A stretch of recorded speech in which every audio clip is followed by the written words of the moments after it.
16th floor of Strata 100.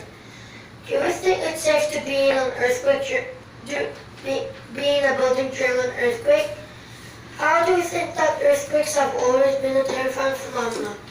If I'll ask you why buildings collapse in earthquakes, do you think you can answer me? If not, today's your luckiest day because I'm going to talk about why buildings collapse in earthquakes. Buildings collapse is because of the ground shaking violently beneath the building.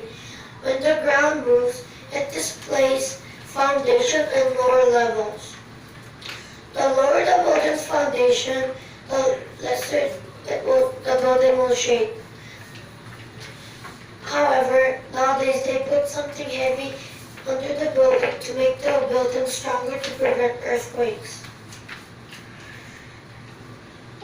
According to studies, if the building is small, it won't easily collapse.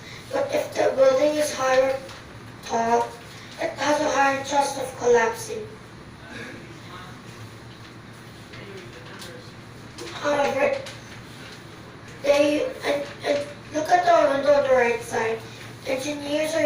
Carpenters are digging the ground to make huge buildings.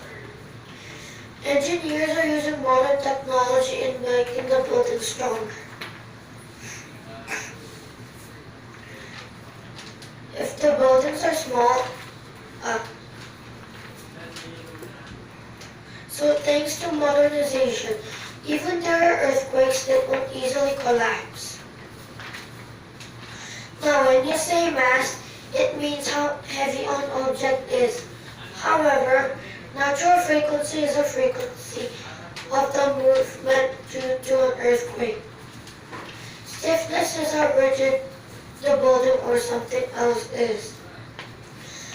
Both stiffness and natural frequency are equal, but the mass and natural frequency are not.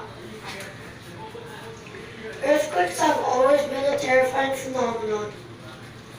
It is serious. I hope everybody can prevent earthquakes and better modern technology can be developed. I also hope there will be no more buildings collapsing in the future. Thank you for your attention. Okay, thank you.